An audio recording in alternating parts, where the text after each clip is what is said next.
Authenticity in this installation, and I think in the work that was in the portfolio as well, for me, I think is a few things.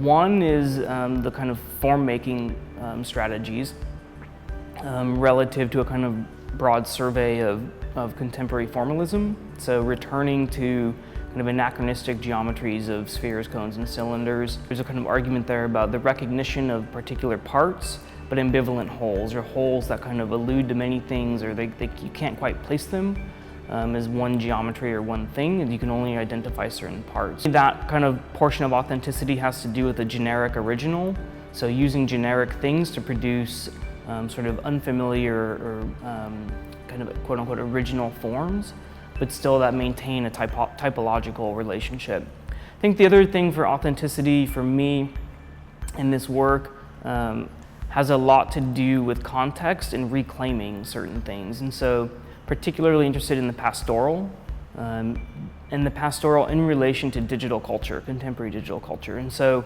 I'm interested in things like grain silos and missile silos and farmhouses and things that are kind of on their own seemingly banal, but in fact I think focus a kind of architectural objectivity, meaning that they, if we disentangle them a little bit from their either ideological politics or their contextual relationships or global circumstance, they can actually focus really strong architectural problems, things like form making and adaptive reuse type strategies.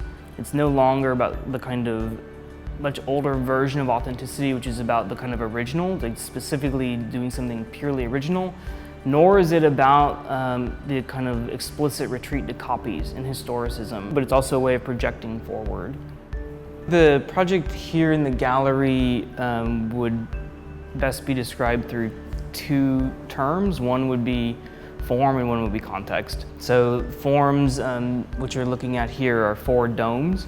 And these domes are composed with spheres, cones, and cylinders only. So there's a kind of argument in there about the use of primitive geometries and form making as it pertains to certain typologies like domes. So the materiality of the domes, I think, is maybe 2 things. One, it's a kind of idea about realism in architectural models. So maybe a break from abstraction in thinking about kind of the tropes of representation through a lens of material realism.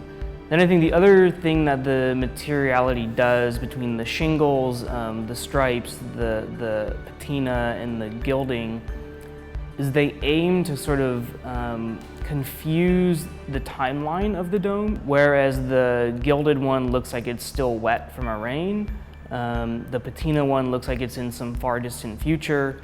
The pristine white looks like it's just a model yet to be built, and the shingles is somewhere between like distant future and like seeming older than it should. The materiality of the hills sort of just index seasonal change, but they also, the hills serve a spatial purpose, which is to occupy the middle of the dome, which is something generally that doesn't happen. Generally domes are things that are just overhead. So the hills actually lift you into them and make it more volumetric and occupiable. The other part of it is their kind of location, which would be each of the 4 go to one of the 4 middles of America.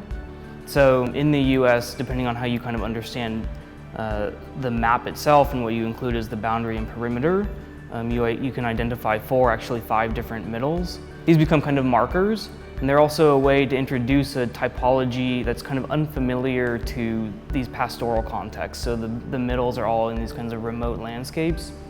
So these landscapes are really unfamiliar with the kind of dome typology, so there's a way of introducing something new to it that allows the context to be reread, and also allows the domes themselves to acquire a kind of new cultural meaning. Depending on if you include Alaska and Hawaii, that will give you 2 different middles. So one could be in South Dakota if you include Hawaii and Alaska. If you don't include them, you just include the continuous profile. It's in Kansas. Macs and PCs have different middles for their Google Earth and Google Maps. And then if you account for the curvature of the Earth, it shifts the middle as well. So the kind of geodetic center moves a couple hundred miles. And so middles are literally the kind of geographic and geodetic centers of an otherwise kind of ambiguous periphery. I think that the pastoral is actually a kind of milieu of contradictions.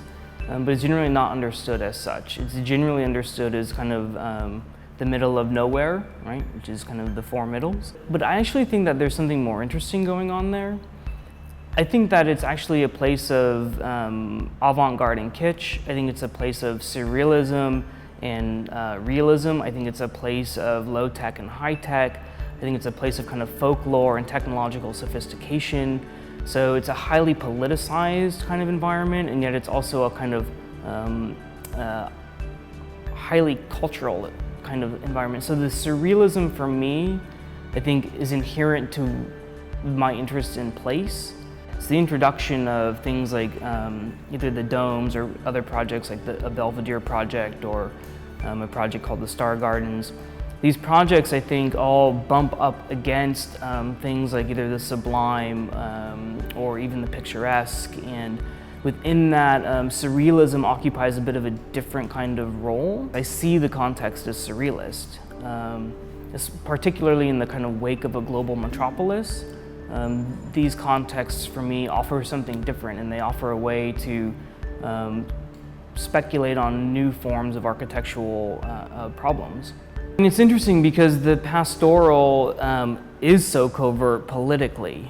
So a lot of what I was talking about with some of that work comes from Cold War era strategies of national defense. Over 2,000 of these missile silos that are sort of tucked into the American landscape, and most of them are in the pastoral landscapes. So the covert for me is a way of doing two things. One, it's a way of kind of revealing certain histories, and so the architectural forms have a way of sort of deconcealing political histories in landscape.